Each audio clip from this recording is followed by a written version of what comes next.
Algunas escenas de este programa han sido recreadas. Dos asesinatos brutales en dos pueblos pequeños ubicados a kilómetros de distancia. Los crímenes parecen casuales y nada los relaciona. Mientras los investigadores buscan un motivo, hacen un descubrimiento sorprendente. Ambos asesinatos son obra de una astuta red de crímenes. La policía local y el FBI deben desenredar una red de mentiras para detener a una pandilla peligrosa, capaz de matar a un hombre por su identidad.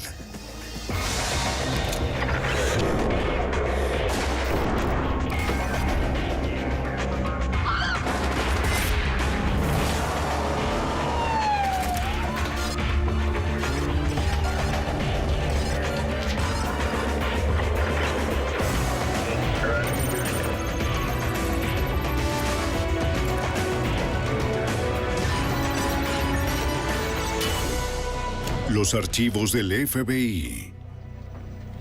En Estados Unidos, el robo de identidad cuesta millones de dólares a los ciudadanos. En algunos casos, cuesta la vida de personas inocentes. Soy Jim Kallstrom, exdirector del FBI en Nueva York. En 1999, un extraño asesinato llevó a agentes y policías a una persecución por todo el sur del país. Su misión fue atrapar al asesino que robó las identidades de sus víctimas y tuvo la habilidad de desaparecer para siempre.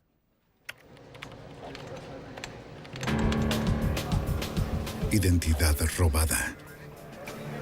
En el condado de Henderson, Kentucky, el 10 de marzo a las 3 de la mañana, el departamento del alguacil recibe una llamada extraña.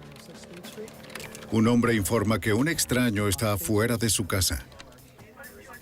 El residente le dice a la policía que el extraño irrumpió en su camioneta y está sentado en su calzada tocando la bocina con insistencia. Cuando llegan los agentes, encuentran que el supuesto ladrón de autos es un hombre de 62 años. Está empapado y sufre de hipotermia severa. El hombre se identifica como Richard Dorman. Dice que dos hombres lo secuestraron a punta de pistola y lo arrojaron al río Green. Él le dice a la policía que irrumpió en el camión para intentar que alguien lo ayudara. La policía lo lleva al hospital. El teniente Frank Grob, del departamento del alguacil del condado de Henderson, es llamado para interrogar a Richard Dorman. El teniente Grob no reconoce el nombre, pero sí reconoce la cara. Eran entre las 2 y las 3 de la mañana y lo llevamos al hospital. Tan pronto como lo vi pensé, se parece al de la fotografía. Es el hombre de la fotografía. La foto es de una cámara de vigilancia bancaria. Grob había buscado al hombre misterioso en la foto por 4 semanas, desde que respondió a una llamada de emergencia en una granja local. El granjero Jack Norris vivía solo en Henderson, Kentucky. El 3 de febrero, el teniente Grob hizo un descubrimiento espantoso después de una llamada de los vecinos de Norris. Cuando llegué, los oficiales me llevaron a un edificio adyacente a la casa de la víctima. Era un lugar donde la víctima guardaba el heno. En realidad era un cobertizo abierto y el contenido del cobertizo era heno desde el piso hasta la cima, con un espacio a la izquierda donde se podía caminar. En ese espacio estaba el cuerpo de la víctima. Justo en ese momento sabíamos que teníamos un asesinato. El cuerpo de Jack Norris estaba cubierto de sangre. Parecía haber sido golpeado hasta la muerte. Parecía que algo le había pinchado la espalda varias veces. Había un pico en la entrada. Con un examen más detenido, pudimos ver sangre en el mango. El pico en sí estaba mojado 2 centímetros o más.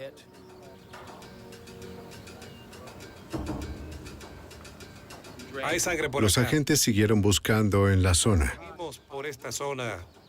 Cerca de una pila de leña, Grob encontró un montón de heno.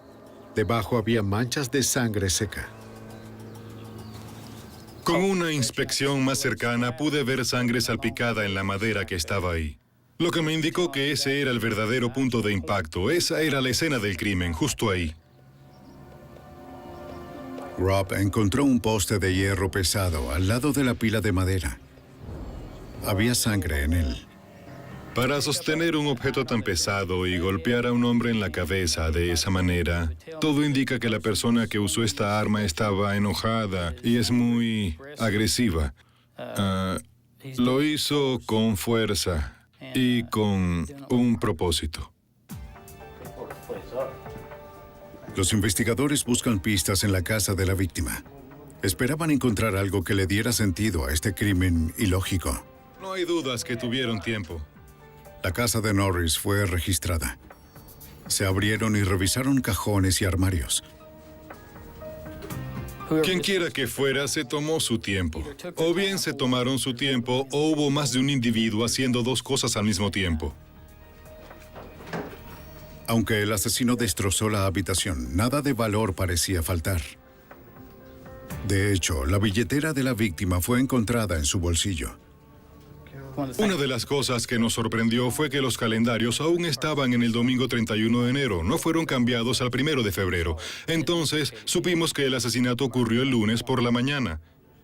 Más tarde usamos el cartero y el correo que estaba en el buzón y confirmamos que nunca recibió su correo del lunes. Los agentes del alguacil registran el área. Los vecinos de la víctima proporcionan una pista interesante. Un vecino nos dijo que este hombre llevaba 2 billeteras. Nos faltaba una billetera. En una billetera la víctima tenía su identificación y la otra la llevaba por diferentes motivos. Pero faltaba una billetera y una identificación. La segunda billetera y la identificación faltante solo se agregaron al rompecabezas. La policía recordó una caja vacía de cheques en la casa de la víctima. Grob pensó que tal vez había encontrado el motivo. La noticia del asesinato de Norris se propaga con rapidez. Los residentes locales tenían miedo. ¿Quién hizo esto y por qué? Durante días, la oficina del alguacil del condado de Henderson intentó resolver el crimen, pero nada parecía tener sentido. Entonces, de repente tuvieron un avance inesperado. Un banco en el condado de Unión llamó con información importante. El banco nos notificó que un individuo entregó un cheque de la cuenta del señor Norris, que compararon las firmas y que parecían ser una falsificación. Lo único que faltaba en la casa de Norris era una identificación y una caja llena de cheques. Quizás los cheques faltantes los guíen al asesino de Norris. Fuimos al banco. Tenían un excelente video de este individuo de cabello blanco en el mostrador. Firmó con el nombre o usó el nombre de Cleo Campbell. El hombre de cabello blanco es Richard Dorman. Horas después del asesinato de Jack Norris, Dorman se hizo llamar Cleo Campbell. Cobró un cheque de la cuenta de Norris por $1,100, casi el saldo exacto en la cuenta. El teniente Grob sabe quién es Dorman, pero ¿por qué Dorman se hacía pasar por Cleo Campbell?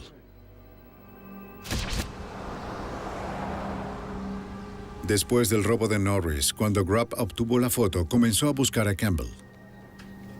Buscamos en los condados cercanos a la persona y el nombre de Cleo Campbell. No había ningún Cleo Campbell que cumpliera con la descripción en el área. Buscamos en internet a todos los Cleo Campbell que podíamos encontrar en todo el país.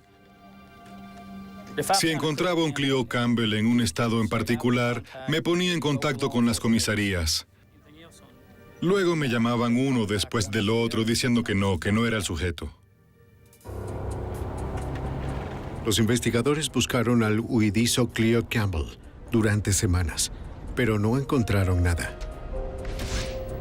Era como si Campbell nunca hubiera existido. Entonces Grob se enteró de que Campbell era el nombre de una víctima de robo en Alabama.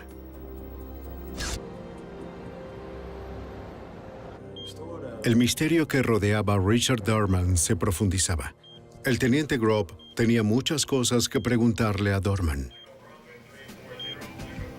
Y dije, bueno, Cleo, no te importa si te llamo Cleo, ¿verdad? Así es como te conocí. Y sus ojos se agrandaron. Dorman se da cuenta de que está descubierto. Y de una manera muy educada, él nos dice, miren, no quiero ofenderlos, chicos, pero esto va más allá de los límites estatales. Van a necesitar gente federal en esto. Van a necesitar al FBI.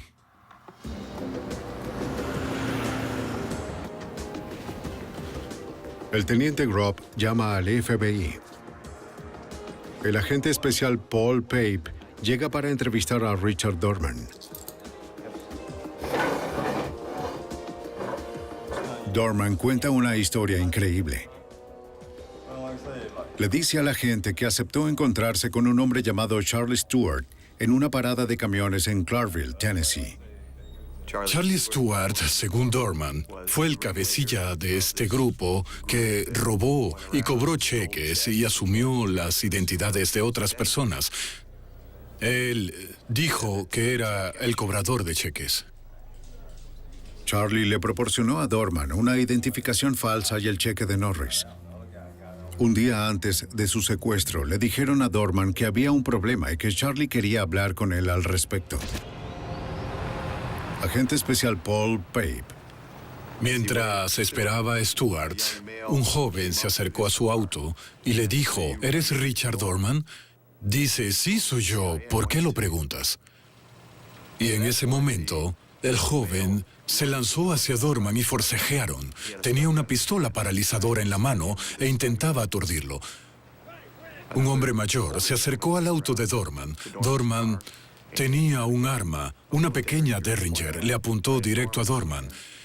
En ese momento, Dorman, al ver el arma, dejó de resistirse y dijo, ¿de qué se trata todo esto? Y el hombre mayor dijo, Charlie quiere verte.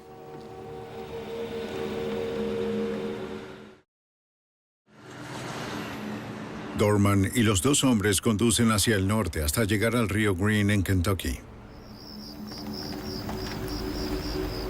Dorman dijo que se detuvieron en un camino de tierra al lado del río. Lo sacaron del auto y se dirigieron a la parte trasera del maletero. Le dieron un cigarrillo a Dorman.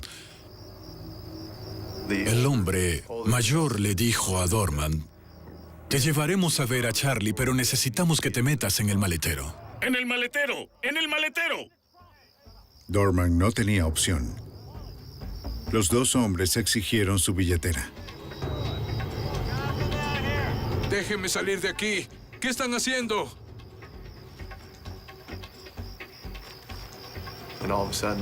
De repente, el vehículo arranca con él en el maletero y se precipita sobre un dique de 6 metros en el río Green. Cuando el vehículo entra en el río, el maletero se abre. Dorman nada fuera del maletero antes de que el auto se sumerja. Agarra un tronco y se desplaza río abajo, entre 90 y 180 metros de distancia. Los secuestradores creyeron que o bien se ahogaría o se congelaría a causa de la temperatura del agua. Dorman les dice a los agentes que no conocía a los dos hombres que intentaron matarlo, pero está seguro de que trabajan para Charlie Stewart. Stewart es un hombre muy familiar para el teniente Grob. Un hombre que Grob cree que estuvo involucrado en el asesinato de Jack Norris. Ahora tendrá que probarlo. En Henderson, Kentucky, un hombre misterioso afirma que dos hombres intentaron matarlo arrojándolo al río Green. ¿Cómo llegaste ahí? Él le dice a la policía que un criminal conocido llamado Charlie Stewart está detrás de su secuestro e intento de asesinato. El investigador del alguacil del condado de Henderson, el teniente Frank Rapp, conoce muy bien a Stewart. Charlie Stewart es famoso en esta área. Él es bien conocido, estuvo involucrado en todo tipo de actividades delictivas.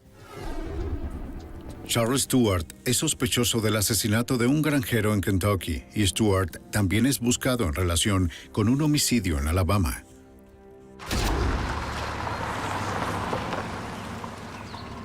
En la mañana del 8 de febrero en Alabama, 5 días después del asesinato de Norris en Kentucky, un agente del condado de Morgan respondió a una llamada. Alguien abandonó una camioneta en una cantera de Gum Pond. La parte delantera del vehículo estaba sumergida. El agente revisó la parte de atrás. En el interior encontró un edredón viejo, pilas de papeles y el cuerpo de un hombre. Las muñecas de la víctima estaban atadas.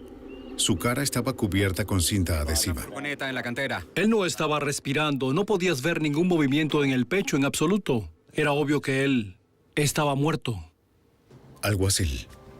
El detective Terry Kelly es un investigador criminal de la oficina del alguacil del condado de Morgan. Cuando un oficial se encuentra con lo que parece ser un homicidio, especialmente un homicidio, pero es igual en cualquier escena del crimen que pueda ser procesada como evidencia, observa todo lo que puede y llama a los investigadores. Y al llegar, tomamos la escena. Los investigadores aseguraron la escena y esperaron a que llegara el equipo forense. Capitán Mike Corley. La paciencia es difícil en un caso como este, pero sabíamos que el daño o la contaminación de la evidencia serían cruciales en la corte. Los forenses están aquí. La unidad forense llegó a la cantera. La víctima era un hombre blanco. Parecía tener unos 40 y tantos años o cercano a los 50. Los forenses comenzaron el procesamiento de la escena del crimen, fotografiando, midiendo, verificando para observar si había alguna huella en el vehículo que se pudiera procesar. De acuerdo, veamos si podemos abrirlo. Los investigadores abrieron la otra puerta y vieron una manta oscura. ¡Déjame ver tus manos! ¡Déjame ver tus manos ahora! Y vimos un movimiento. Alguien dijo que había movimiento. ¡Muestra tus manos! Nos asustó a todos un poco, a decir verdad. No esperábamos eso. ¡Llama a una ambulancia! Bajo la manta, los investigadores encontraron a una mujer. Ella había sido golpeada con dureza. Ella también fue atada. Tenía una cinta adhesiva alrededor de su boca y alrededor de sus manos. ¿Qué le ocurrió? Díganos, ¿qué le sucedió?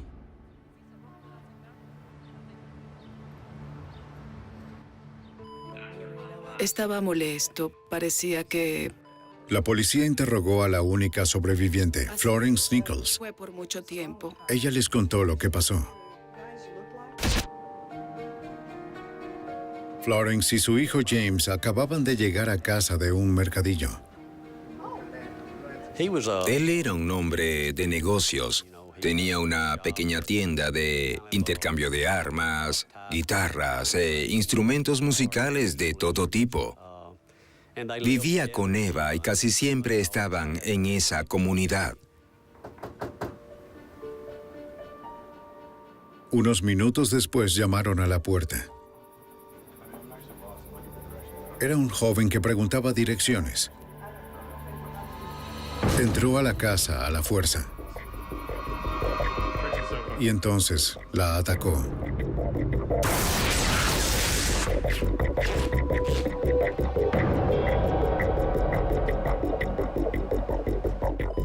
Pero ella le dice a los investigadores que escuchó la voz de un segundo hombre. ¿Escuchaste, Sus? Por lo que pudo recordar, él corrió desde la sala hasta el pasillo donde estaba su hijo James. Unos minutos después la lanzaron en la parte trasera de su propia camioneta.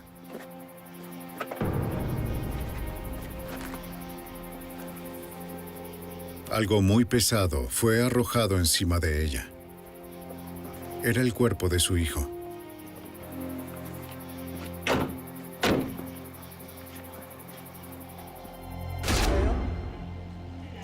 Según Florence, la furgoneta avanzó durante unos minutos y se detuvo.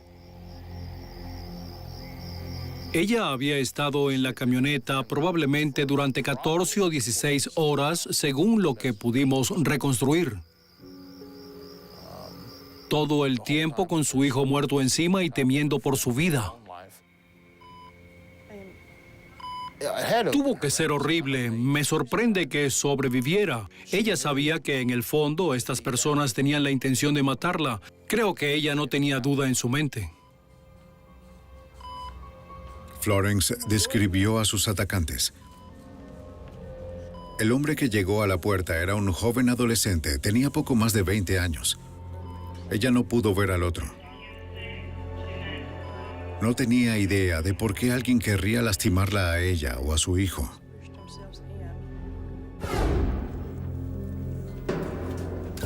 Los investigadores registraron la casa de Nichols en busca de pistas.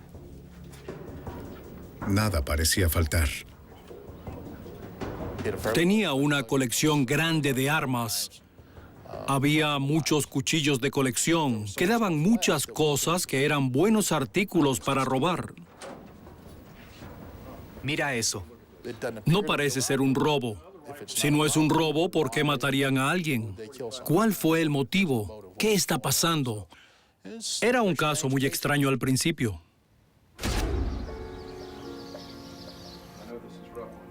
Los investigadores regresaron a la casa de los Nichols. Querían ir a la casa por segunda vez, por si se les había pasado algo.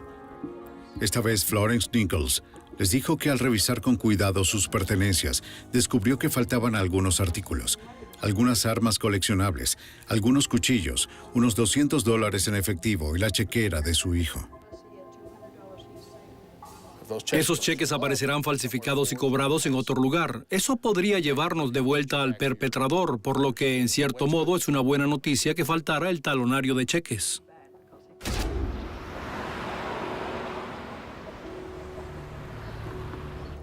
El FBI y la policía ahora están trabajando en 2 homicidios y una serie de robos que sospechan están vinculados a Charlie Stewart. Había una coincidencia misteriosa entre los casos de asesinato de Alabama y Kentucky. Teniente Frank Grob. Charlie Stewart, siendo de aquí, es una conexión obvia. El tipo de asesinato es el mismo. Al parecer, el hombre de Alabama fue asesinado por su identificación. Y eso encaja con lo que estamos viendo. En este punto nos centramos en Charlie Stewart. Cuando el caso se resuelve es emocionante. Cuando las piezas se juntan es más de lo que podía pedir. Sentimos que lo teníamos. Pero para resolver el rompecabezas, los investigadores primero deben encontrar a Charlie Stewart. Los agentes aumentan la presión sobre Dorman. Dorman comienza a dar a los agentes los detalles de Charlie Stewart y su anillo mortal de robo de identidad. Dorman trabajó con Stewart por 2 o 3 años y siempre le proporcionó identificación que se parecía a él, o al menos parecía ser él. Entraba a un banco con mucha calma, sabiendo que tenía un cheque robado, a veces de un hombre muerto, y ni siquiera sudaba. No se ponía nervioso. Era un profesional. Irónicamente, el mismo Dorman fue víctima de la estafa mortal de Stewart. Cuando Stewart contrató a 2 hombres para matar a Dorman, tomaron su billetera antes de tirar chicos, su cuerpo. Déjenme salir de aquí, por favor. Hasta ahora, la policía y el FBI identificaron a 2 miembros de la red de robo de identidad. Richard Dorman está bajo custodia. Pero el más peligroso, el presunto asesino Charlie Stewart, sigue huyendo junto con sus cómplices anónimos. El FBI y la policía esperan que Dorman pueda llevarlos a los hombres antes de atacar a otra víctima.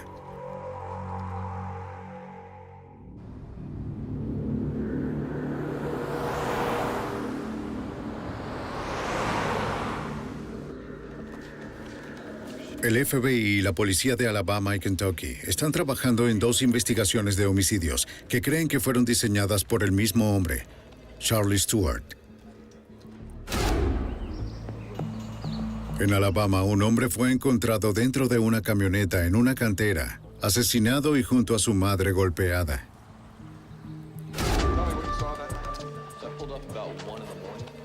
La noche antes de que se encontraran los cuerpos, un agente respondió a una llamada en la cantera. un residente se quejó de que alguien le había robado su tractor.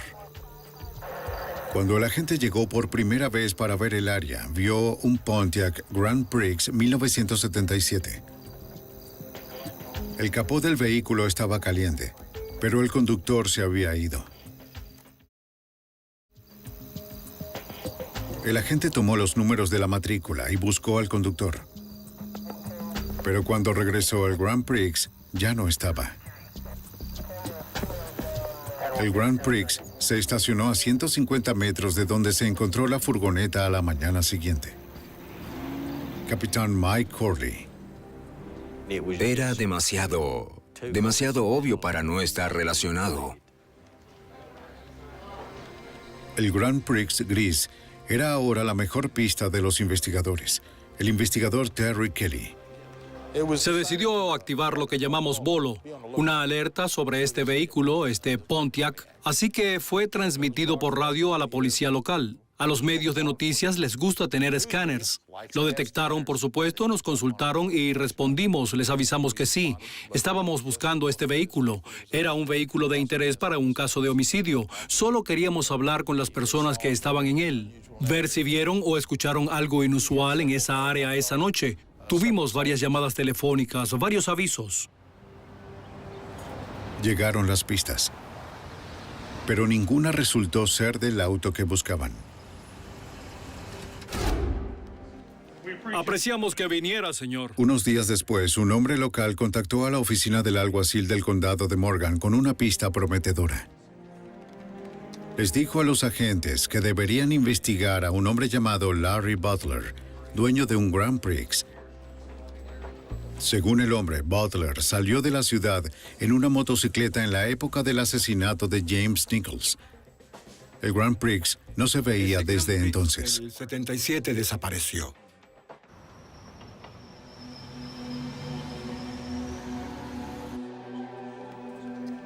Cuando la policía revisó los antecedentes criminales de Butler, se enteraron de que Larry Butler era un alias. Su verdadero nombre era Charlie Stewart. Tiene numerosos alias y una larga historia criminal. Robos, delitos violentos y una orden de detención en el estado de Florida. Cuando ves a alguien con ese tipo de historial criminal que desaparece de repente la noche de un homicidio y no se sabe nada desde entonces, sabes que puedes ser un poco cínico como agente de la ley, pero eso te hace sospechar.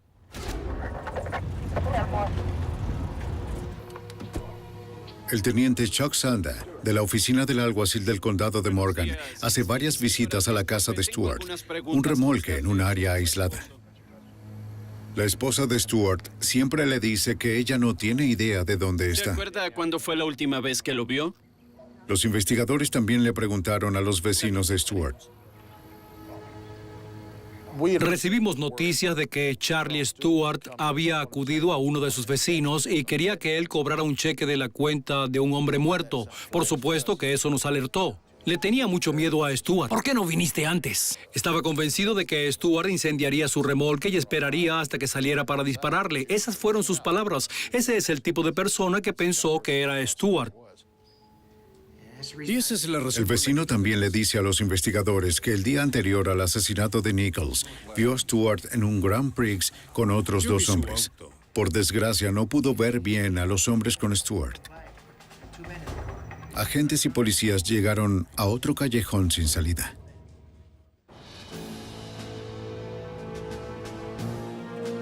El FBI está involucrado en una intensa persecución para intentar capturar al presunto asesino Charlie Stewart y cerrar su red de robo de identidad. Los agentes ya tienen a uno de sus cómplices, Richard Dorman, bajo custodia, pero no ha podido llevarlos al fugitivo. Después de semanas de trabajar en el caso estancado, el FBI obtiene un avance. Agente especial Paul Pale. Alguien me llamó a la oficina y me dijo que tenía información que necesitaba escuchar. Esta persona nos dice que las dos personas responsables de estos asesinatos son Billy Leon, Larry Leon, ambos de Henderson, Kentucky. Según el informante, Billy Leon le dijo que pretendían robar una tienda de tabaco en Evansville, Indiana, donde solía trabajar. Planeaba matar al gerente y robar la caja fuerte. Se suponía que eso sucedería muy rápido, así que con esta información se coloca un nuevo sentido de urgencia en el caso, en el que no solo tenemos asesinatos, sino que ahora tenemos una nueva amenaza.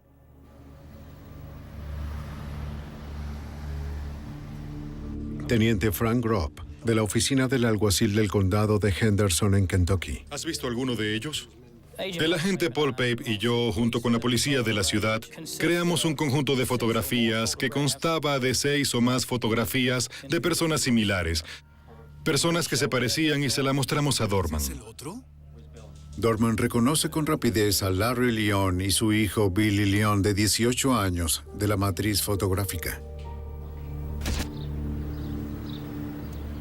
Iniciamos la vigilancia en la casa de Billy Leon en Evansville, Indiana, con el FBI y la policía. Y también tenemos vigilada la casa en Henderson, en Kentucky, donde Larry Leon vive bajo vigilancia. El plan consistía en obtener órdenes de allanamiento y de arresto tanto en Indiana como en Kentucky para los dos sospechosos, sus casas, sus autos, y conseguir que todos se coordinen, traer ayuda adicional en las áreas circundantes para coordinar estas búsquedas. Pero este plan en especial no funcionó. Ahí está, ahí está. Billy Leon sale de su casa y se dirige hacia Henderson, donde vive su padre. En este punto teníamos que tomar una decisión. 1, dejábamos que Billy Leon se fuera y corríamos el riesgo de perderlo. O 2, de que se reuniera con Larry Leon y coordinaran el robo y asesinato en una tienda de tabaco. Así que tomamos la decisión de que debíamos detener a Billy Leon y arrestarlo. ¡Conductor! ¡Salga y levante las manos! Poco después que ingresaron al estado de Kentucky, el departamento de policía de Henderson detuvo el vehículo de Billy Leon junto con las unidades encubiertas de la policía de Evansville y el FBI y pusimos a Billy Leon bajo custodia.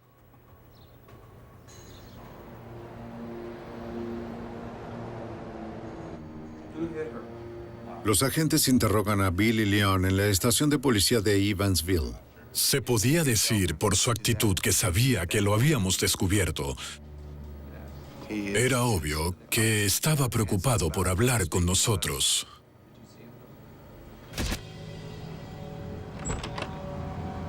Mientras Billy está siendo interrogado, los agentes de Henderson vigilan la residencia de su padre. Observan a Larry Leon irse a toda prisa. Sí, se está yendo ahora, cambio. Las autoridades temen que Leon haya escuchado que su hijo fue arrestado y que esté tratando de escapar. Teniente Frank Gropp. En ese momento tuvimos un auto de la policía de la ciudad detrás de él para detenerlo. El oficial de la ciudad mantendría su puesto hasta que los otros llegaran. Pero Larry Leon no dejó que eso sucediera. ¡Pon las manos fuera de la ventana! Algo. Se está moviendo. ¡Pon tus brazos! ¡Quieto! ¡Deténganse! ¡Y ponga las manos fuera de la ventana!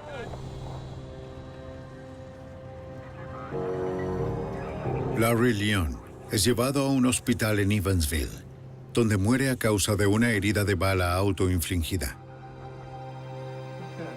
En la estación de policía de Evansville, el agente especial Pelp continúa interrogando a Billy Leon.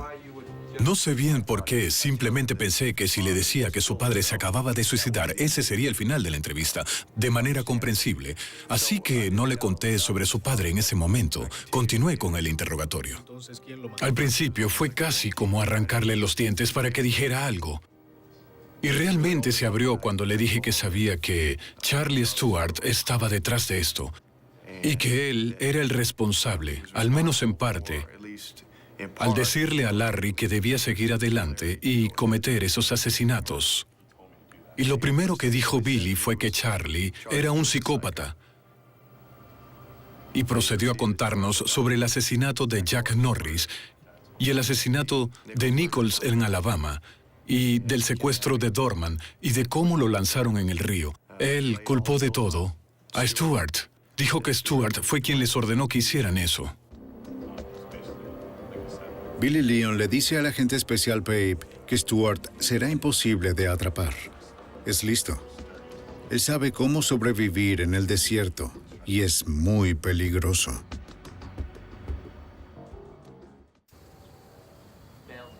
En Alabama y Kentucky, los agentes del FBI y la policía local desmantelan una banda de ladrones de identidad dispuestos a matar a un hombre por su licencia de conducir. Solo un miembro permanece en libertad, el cabecilla, Charlie Stewart. El FBI se acerca al fugitivo. Dos de los asociados de Stewart, ahora bajo custodia, dicen a las autoridades que el fugitivo es peligroso, autosuficiente y capaz de vivir de la tierra. El investigador Terry Kelly ayudó a perseguir a Stewart por más de un año. Se suponía que tenía dinero escondido en varios lugares diferentes a los que seguiría huyendo. Era excelente en el bosque, era capaz de esconderse y un maestro del disfraz. El señor Stewart era muy bueno cambiando su apariencia. Un grupo de trabajo combinado de agentes del FBI y agentes de la ley local allanó el remolque de Stewart. Despejado. Agente especial Scott Brocious. No encontramos ninguna evidencia sobre los asesinatos, pero sí encontramos muchas cosas interesantes. Había un agujero en la parte inferior del remolque para poder salir por la parte trasera.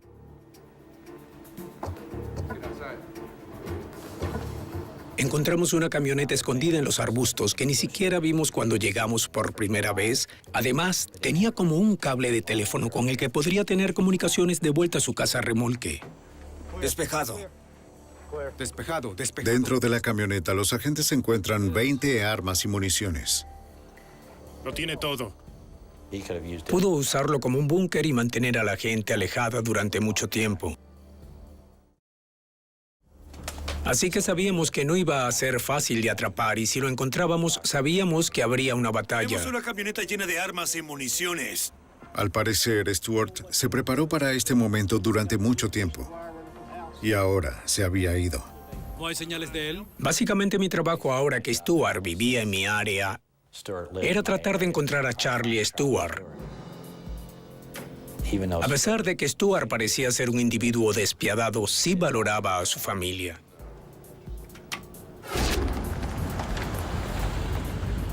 A medida que pasa el tiempo, los agentes mantienen la presión sobre la esposa de Stewart.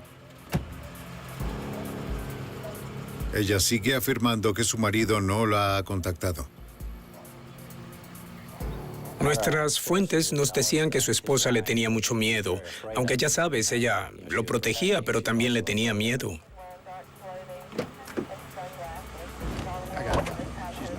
Pasan los meses. No hay rastro de Stewart. Es frustrante, es muy frustrante. Trabajas tan duro como puedes, tratas de clarificar las cosas. Revisé en todas partes donde pude pensar. Después de casi un año, Stewart aparece en un programa nacional de crimen. Teníamos muy pocas pistas potenciales. Lo que teníamos era inusual porque, ya sabes, muchas veces obtienes muchas pistas, más de la que puedes manejar y tienes que empezar a elegir y elegir las buenas. Pero teníamos muy pocas pistas, por lo que eso nos llevó a creer que estaba escondido en algún lugar. Y era probable que fuese en Kentucky, una área que él conocía bien, o en Alabama. Buenas tardes, señora Teniente Brocious, del FBI. Los agentes vuelven a entrevistar a los vecinos del fugitivo. Tienen mucho miedo de decir si vieron o no a Charlie Stewart. Si Stewart descubría que hablaban con nosotros o nos daban alguna información, los mataría de alguna manera, eso creían. Por lo general tenían miedo de él y no nos daban mucha información. Conforme pasó el tiempo, fui capaz de entablar una relación con algunas de las personas que empezaron a cooperar un poco y se dieron cuenta de que, por más asustados que estuvieran, era mejor que lo capturáramos que tenerlo suelto. Poco a poco, los vecinos de Stuart comienzan a dar información a los agentes. ¿Eso es todo lo que sabe? Pudimos descubrir que su esposa había comprado como un saco de dormir y estaba comprando ropa que era demasiado grande para sus hijos. Ella compró botas de tamaño 11 y ninguno de sus hijos llevaba una talla 11 ni ella. Tenía quizás una hija de 14 años, pero estaba bastante seguro de que sus pies no eran tan grandes. Es justamente una evidencia más de que Stuart se está escondiendo en el área. Las autoridades intentan un enfoque diferente. Desarrollamos varias fuentes dentro del FBI que pensamos que podríamos enviar para hablar con la esposa de Stuart, solo para hacer preguntas de forma casual sobre esto y aquello. ¿Tenemos todo cuadrado? ¿Estás cubierto? Sí. El FBI trae a un amigo de Stuart que aceptó ayudar a la policía. El hombre conoce a Stuart desde hace años.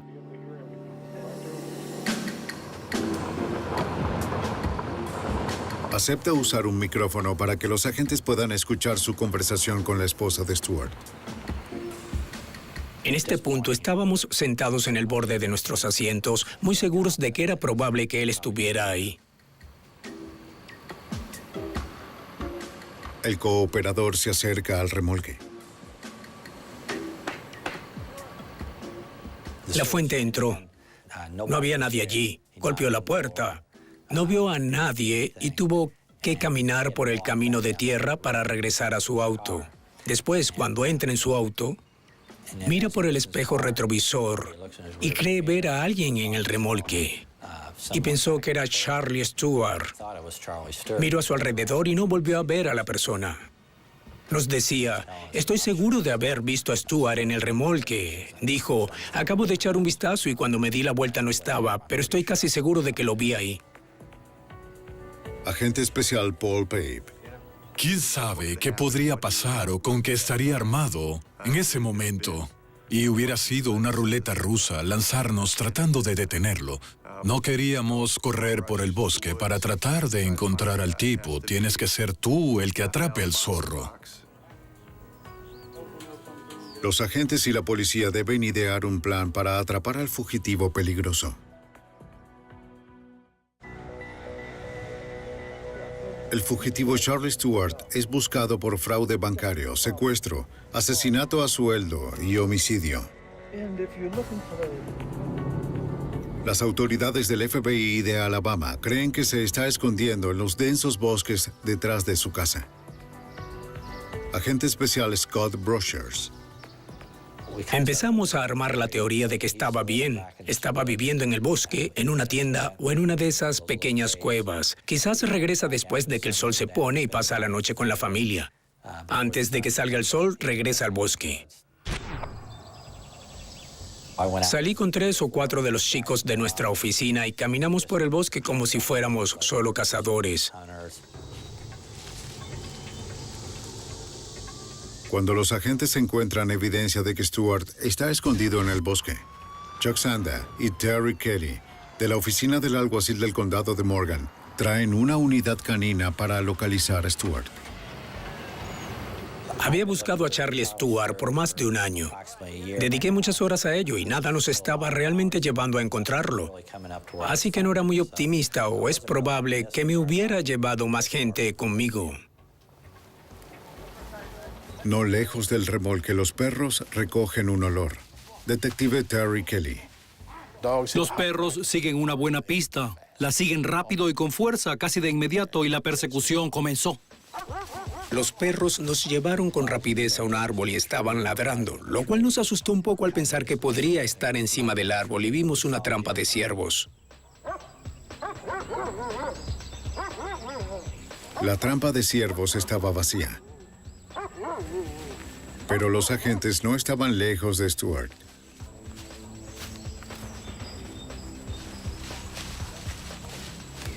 Los perros siguen un olor desde un barranco hasta el arroyo. Bajamos un poco y los perros encontraron una cueva. Nos retiramos un poco porque no sabíamos lo que había en la cueva. Los perros entraron a la cueva y volvieron a salir, pero no era muy profunda. Así que con nuestras linternas pudimos ver el interior. Había comida fresca, un saco de dormir y otros artículos para acampar. Stewart no puede estar lejos. De repente ves a Scott Brochers saltando por el campo y parece que está haciendo una milla de 4 minutos. Él está acercándose y viene a decirnos que tenemos una pista caliente. Tenemos una buena pista. Encontramos su cueva. Capitán Mike Corley. Tan rápido como pude, llamé y recibí respuesta de todos los que estaban en servicio ese día. Llamé a la unidad aérea, comencé a poner las cosas en su lugar. La policía estatal respondió. Algunos de los oficiales de policía locales de las ciudades cercanas y la oficina del alguacil intentaron establecer un perímetro alrededor de esta área boscosa de unos 3 por 8 kilómetros. Cuando el equipo de perros está ubicado, Corley posiciona a sus hombres. Cada vez que tuve la oportunidad de desplazar a un oficial a unos 90 metros cerca de él, lo hice. Quería rodear esa área hasta abajo, cerrar la zona a su alrededor para que no tuviera a dónde ir. Después de casi 3 horas de perseguirlo por el bosque, por fin escuché en mi radio a uno de los oficiales del otro alguacil informar que un hombre salió corriendo por el bosque. Stewart está acorralado. ¡Suelta el arma! Él saca una pistola. ¡Baja el arma! ¡Déjala caer! Y entonces probablemente llegó el peor punto de toda la búsqueda. Mientras escuchamos que se están acercando y los agentes dicen que lo tienen, escuché disparos. No sabía si era uno de nuestros agentes o los entrenadores de perros. Pero unos segundos más tarde oímos que nadie estaba herido y que Stewart había sido capturado.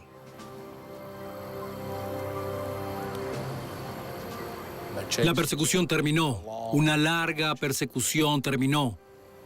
Una persecución que comenzó 1 año y medio antes. Charlie era un hombre de temer. Había una frialdad en sus ojos. Una frialdad muy aterradora. Estoy contento, muy contento de que esté bajo custodia. Muy contento.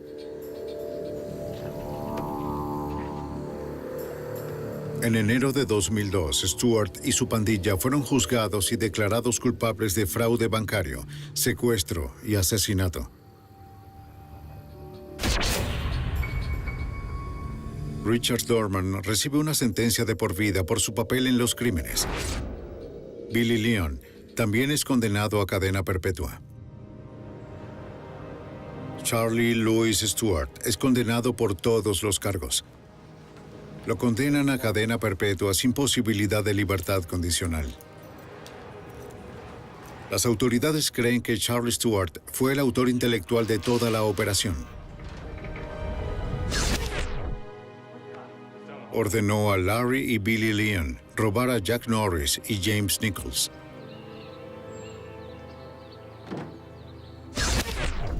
Luego le entregó la identificación robada de las víctimas y los talonarios de cheques a Richard Dorman, el cuarto miembro de la pandilla, para que pudiera limpiar sus cuentas bancarias. Stewart eligió a sus víctimas con cuidado, basándose en su parecido con Dorman. Es un escenario perturbador. 2 hombres inocentes están muertos solo por su apariencia. La implacable investigación de la policía local y los agentes federales puso a esta banda de asesinos y ladrones tras las rejas para siempre.